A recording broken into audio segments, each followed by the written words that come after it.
Hi, my name is Commander A9. I'm a volunteer for a number of organizations here on VRChat.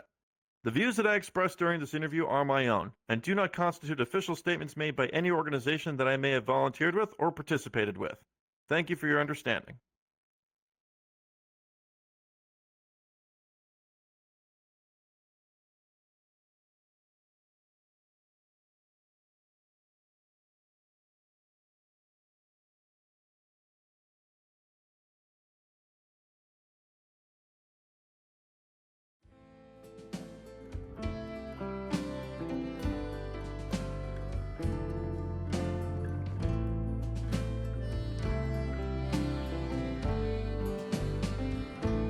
Welcome. Welcome to VR Chat. This isn't just a game, it's a sprawling digital super universe. Here, you can do anything you want. You can be anybody, go anywhere, make anything. The only limit is your imagination. It's not just a platform where you make things, it's also a social platform where you can meet and connect with anyone. You can forge friendships, make groups around a specific interest, and so much more.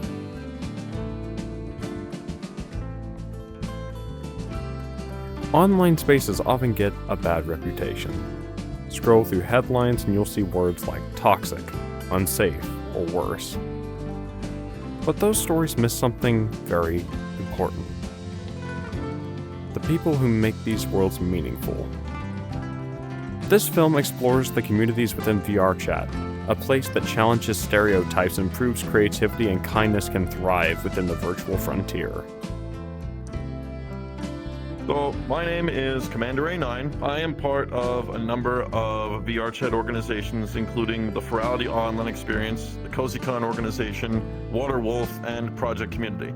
For Project Community, in the past, I was essentially one of the people that would recruit different organizations or would encourage different organizations around VRChat to participate in the yearly festival. A lot of the organizations that I'm involved with essentially were born out of the need for socializing in a time when that was lacking. June of 2021 was Ferality Luma, which was essentially the watershed moment for Ferality. The previous two conventions had been successful, but Luma is what really put them on the map. It's the worst of the pandemic, and tens of thousands of people go to Luma. I forget what exactly our numbers were, but ever since Luma, Ferality's attendance has just soared. It has gone from a couple thousand to, as of Somna of this year, 26,400 people attended a purely virtual convention and raised $109,000 for charity for a virtual convention. Not in person in any one place in the world, but purely in VRChat, right here. Commander has been managing events for over half a decade now and has gained a lot of knowledge and experience on how to moderate, especially when it comes to something like moderation hubris. It's impossible to prevent threats from happening 100%. As long as you have an organization that is essentially open doors, there's always going to be people that take advantage of that. And this is true for any organization. This is not a problem that is unique to VRChat or unique to video games or unique to any one group. All groups go through this. You have organizations throughout human history where you've had people in positions of authority that have taken advantage of their membership. You've had unsavory types that have gotten into major events, real and virtual, and have taken advantage of some people. But you also have measures in place at all of these events and all these organizations that help the organization regulate itself and protect its membership. Moderation isn't the full story of this entire situation, rather, it's the framework. With the group system, you now can create public instances built on behalf of the group that you can still moderate. So if you have an unsavory individual or somebody who's just being a downright jerk, with the group public moderation tools you have in place, you can kick that person out instantly. You can even ban him from the group. And if he's banned from the group, he's not coming back to any group instance that your group is hosting. And the safety tools that we have in place with every user are excellent for removing threats, hiding threats, muting threats, people that are being disruptive. With literally the click of a button, you can make somebody just poof, disappear, and be done with it. And then with the organizations that we have operating, you can report this individual up the chain to the moderators of that group. The moderators will act and remove the threat. Behind every avatar is someone trying to connect and create, not the caricature so often painted online. While Commander A9 works on a large scale, others lead smaller, close-knit groups where connection feels personal. But to get there, we have to go deep into VR chat.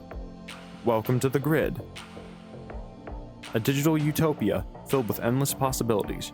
You might recognize it from a certain Disney movie from the 80s. Can you start by introducing... But to get there, we have to go deep into VR chat. Community on VR chat, it's about 500 to 600 members, and we do game nights about every week. Back in 1982, there was this really sort of niche but advanced kind of technological film called Tron, and it was the forerunner for CGI because the technology didn't exist yet, and it gained a pretty big following, and the disciples of Tron really admire the technological advancements it's made, and we tend to sort of model our events based off of the movie's aesthetics and philosophies. It originally was just a small, I guess you could say, sort of kind of fan club and group. We had a sort of hobby. As you can see, this world is modeled after one of the light cycle arenas from the movie, and it kind of just grew into more people that love the franchise. We wanted to open up to the public, basically.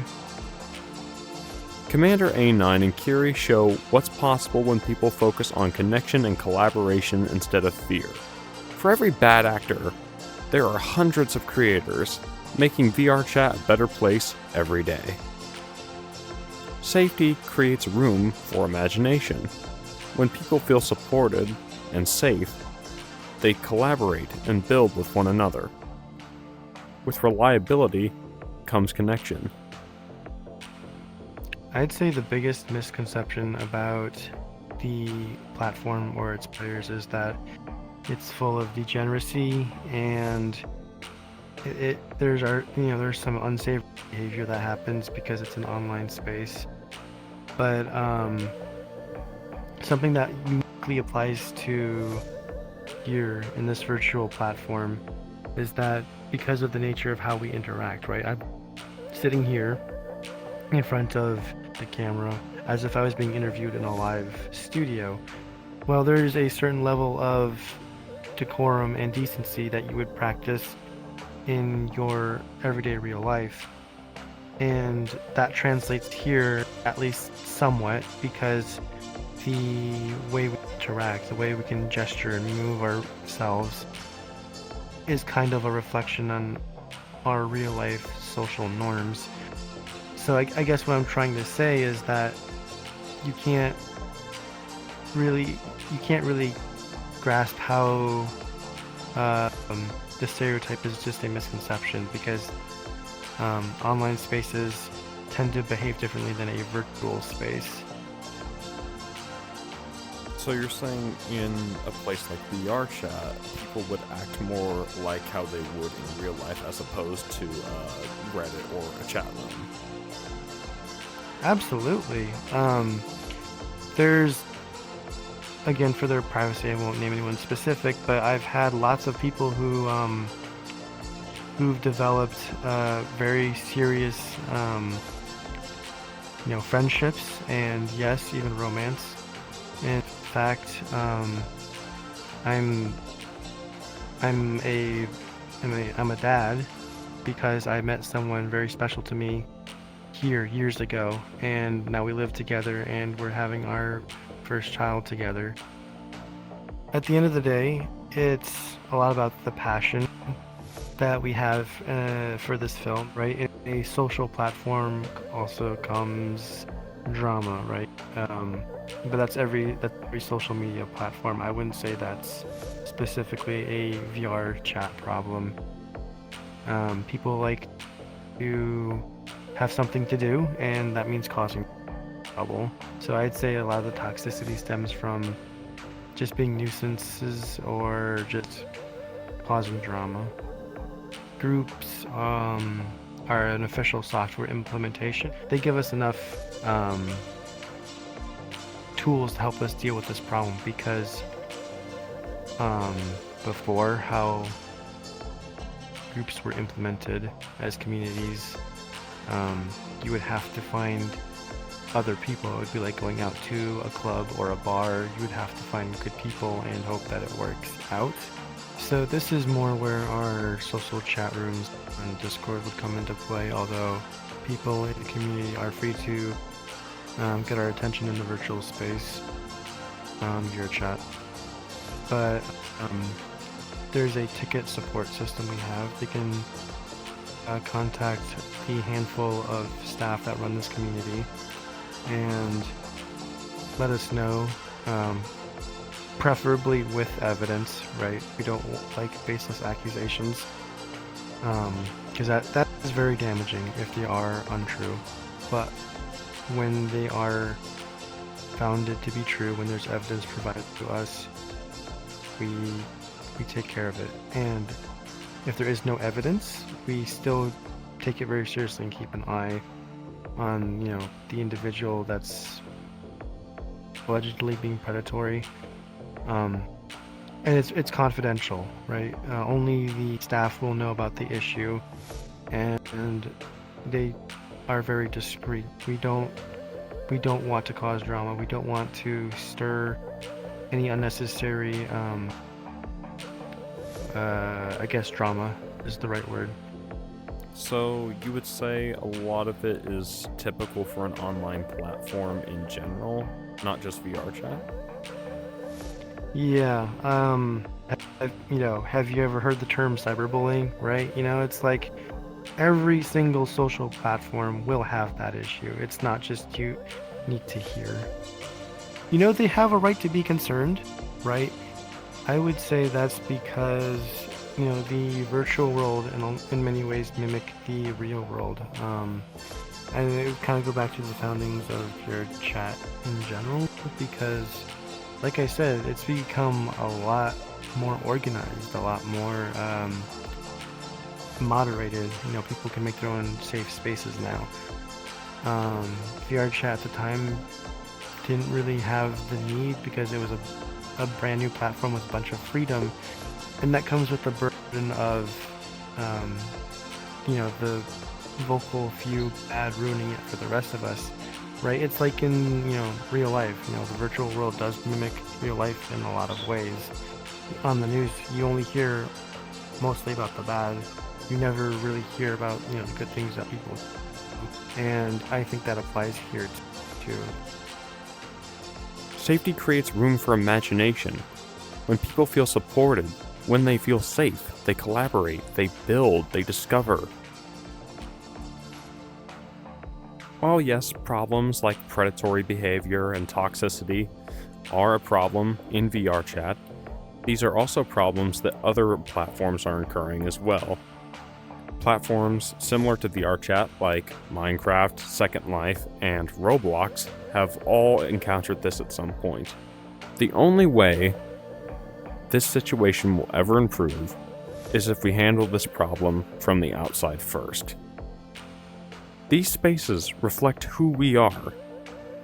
When we choose creativity, care, and connection, we get the best of both worlds.